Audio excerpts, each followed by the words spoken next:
Welcome back everyone. Yes, it's been a while, but I've been wrapped up in cotton wool over this international break. There was no chance I was going to risk injury ahead of this intense October schedule. So we're back, and we're straight back into the fiery cauldron that is the Champions League. And today we've got a really interesting tactical preview of Barcelona against Inter Milan, a fixture that could very well decide the fates of both clubs in the Champions League this season. We'll be talking tactical setups, likely scenarios, the impact of some of those injuries, and of course at the end you'll hear my prediction on which way I think this is going to go. So let's do it. Internazionale Inter Milan are a pretty easy side to predict as far as tactics are concerned. This season under Simone Inzaghi, it's been a consistent 5-3-2, pretty Italian on the face of it, but a system with a lot of flexibility and a reasonable amount of quality too. Despite the defensive appearance, this is absolutely a possession-based side. In Serie A, they have the fourth highest average possession at just over 56%, and they're definitely set up to play through the lines. Unlike a lot of five at the back systems, Inter actually use a single pivot with two eights ahead of him, creating a 3-3 shape in build-up, and with the wing-backs pushing high and wide, effectively wingers in possession, Inter are well balanced and able to attack through the middle as well as the flanks. I talked about flexibility, and this is the case in every phase really. In build-up, you'll often see players breaking the mould in order to create numerical advantages. Here, for example, De Vrij, who's the middle centre-back, steps up into midfield to create a passing option. Bastoni can pull out to sort of left-back position, even Barella drops deep on the right sometimes. There are a lot of different variations, and in theory this flexibility allows Inter to build up with control irrespective of how the opposition press, although there are some problems that come with that, which we'll talk about slightly later. In the final third, we see a similar level of flexibility really. Again, it's the centre-backs that have license to roam forward. Bastoni here makes a line-breaking run that creates options in the middle, and again it's Bastoni in the final third here playing it through to his overlapping wing-back. So it's often through these adventurous centre-backs that Inter create combinations out wide. Now, in order to do this, they do need to have established possession, and the opponents need to be quite deep, which isn't always possible. So the other method of chance creation, which will probably be more relevant in this game, is coming through the middle, using the movement and hold-up play of the centre-forwards. And Inter have some pretty good centre-forwards to do this. They've got Lautaro Martinez, Edin Dzeko, Lukaku, all of whom are pretty good at holding the ball up. Of the three, it's often Lautaro that is the deepest, sometimes acting as a number 10 to offer a way out of opposition pressure.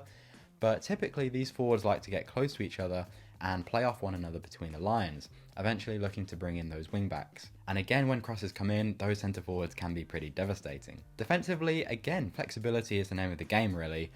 Inter can definitely be conservative, allowing the opposition centre-backs and full-backs possession in their own half, prioritising compactness in their own final third. That line of five can be pretty difficult to break down, and that line of three ahead of them can easily become four or more. That said, they do also have the option to press, and can do so probably more aggressively than you'd expect. The defensive line is on the higher side, at least as far as Serie A is concerned. Against Lazio's 4-3-3, for example, Inter committed both wing-backs forward, allowing them to go man-to-man across Lazio's backline and midfield. This, of course, left them 3 versus 3 at the back, but it was a risk they were willing to take. So that capacity for both aggression and pragmatism at times is worth bearing in mind when we take a look at how Barcelona might respond. If you're a regular viewer, you'll have a pretty good idea already of the general philosophy behind Xavi Ball, so I won't repeat myself too much, but it's worth reviewing how Barca attack in relation to Inter's likely shape. To sum it up, Xavi is obviously a proponent of positional play, and a fundamental idea is to occupy all 5 attacking channels, the centre, both half spaces, and the flanks. Against 4 at the back, this is really good at stretching the opposition and creating space, particularly out wide, as the 8s become quite advanced and free up space for the wingers to attack. However, this advantage is nullified somewhat when the opponents play 5 at the back, as the winger always has the opposing wingback marking him tightly, and that's one major reason why, historically, Barca have struggled against these 5 at the back systems. Last year, for example, against Eintracht Frankfurt, not only were the wingers tightly marked, but Frankfurt sacrificed pressure on the centre-backs in order to create big overloads in the wide areas, and by shutting down this zone, you shut off Barca's primary way to create chances.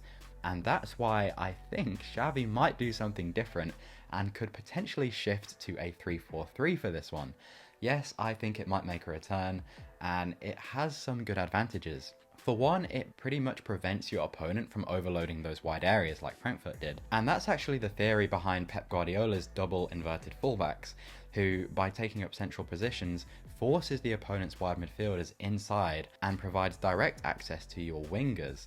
And Barca could use a similar principle, just with actual midfielders rather than fullbacks, and it would be a 3-2 shape rather than a 2-3 shape. This system also has the secondary benefit of allowing your 8s to remain constantly between the lines, either to create combinations through the middle or making runs off the shoulder, which is really important for breaking down a compact shape.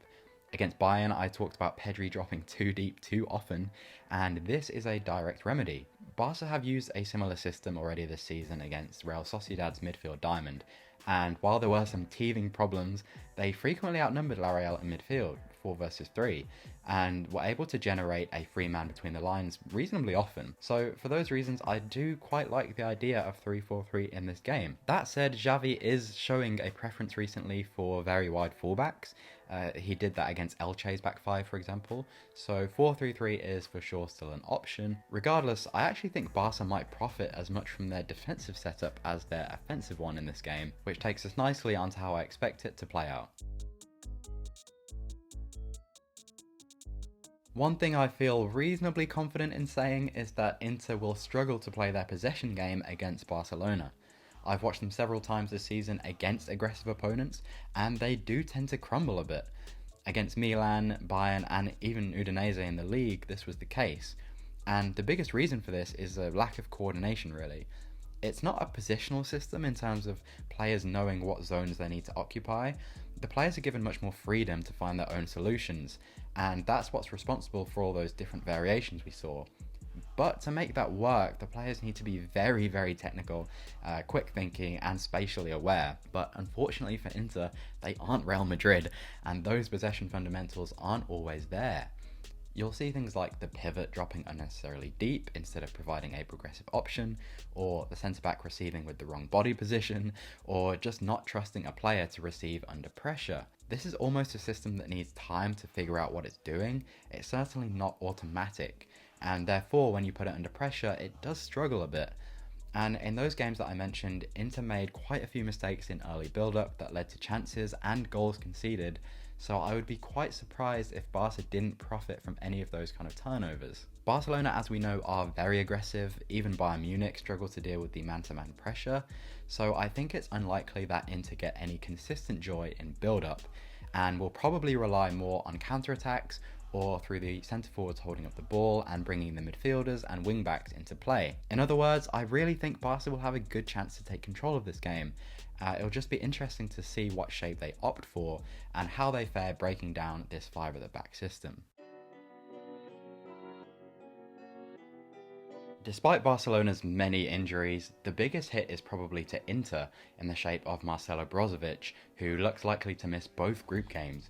And that's pretty huge and also pretty annoying. I had a whole section prepared on his importance to Inter, but let's just say he's important. Defensively, he has a lot of ground to cover and is regularly one of the players pressing the highest, despite also being the main ball winner. And of course, he's fundamental in Inter's build-up as well. While everything else moves around him, he's the one constant, and he's usually responsible for progression. That said, in the games I watched, he was also guilty of some of those technical lapses, but anyway, it'll be interesting to see who replaces him.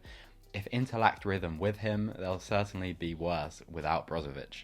Of course, Barca have a pretty significant injury of their own in the spine of the team, and that's Ronald Araujo. Considering how likely it is for Inter to play off their centre forwards, losing your main ball winner is a pretty big loss. Araujo's dominance in aerial duels is a big reason why Barca can afford to be so aggressive, and without him, Inter's chances of success when going long do increase. That said, Barca can call on Gerard Piqué, who's also very good in those aerial duels, and without any real threat of pace in behind, he could be the answer in Araujo's absence. There's also the fact that Lukaku, the main hold-up man for Inter, has been suffering from an injury and might not even be fully fit anyway. So we'll just have to see. Finally, we of course have to reiterate Barca's complete lack of any right back. At the time of recording, it's 50-50 whether Sergi Roberto will be fit or not. And while that's pretty devastating for the upcoming fixtures, it's not the biggest blow in the world for this game in particular. I've obviously suggested going 3-4-3 anyway, but as it happens, Inter's right is far more dangerous than its left. With Nicolo Barella and Denzel Dumfries to deal with, it makes a lot of sense for Barca to have a wing-back over on that side. I assume it'll be Alonso, but I'd quite like to see Balde there for his ability to get up and down quickly. Meanwhile, on Barca's right, the prospects of Darmian or DiMarco are much less scary, and I think you can afford to have a pure winger on that side, as long as they're told to track back. Rafinha is tempting, but it's hard to drop Dembele, so I think you go for him and just bank on Barca having the lion's share of possession, so he doesn't have to do too much defending. If the game is tight going into the latter stages, I see a scenario where Barca have a lot of defending to do from wide crosses, and again, the loss of Araujo and Koundé isn't ideal, but PK and Christensen are both pretty good box defenders, so you just have to hope that that's enough and that Eric Garcia doesn't decide to give anyone a hug. No drum roll this time, because if you've been paying attention at all, you'll know that my money is on Barcelona for this one. The main reason is how shabby Inter can be against intense pressure, and I really think Barca will create enough chances in transition alone to win this. Even if not, so long as Xavi gets the shape right, I think Barca have the quality to play through this variation of a back five, especially one lacking its main destructive midfielder, and one that's been guilty this season of a few serious defensive lapses. The key for Barcelona again is don't force it. We've talked a lot recently about control, and Barca have every opportunity to control this game. If they stay patient and sharpen the ball and press aggressively off it, it's quite hard for me to see past a Barca victory. And I'm sure that'll be good news for most of you. If you are an Inter fan though and you've made it this far, let me know in the comments why I'm wrong, or just wait until after the game where of course we'll be doing a full breakdown of what actually happened, so make sure you're subscribed if you don't want to miss that. Leave a like if you liked this video, and I'm sure I'll be seeing you quite often this month, so take it easy out there and don't get injured.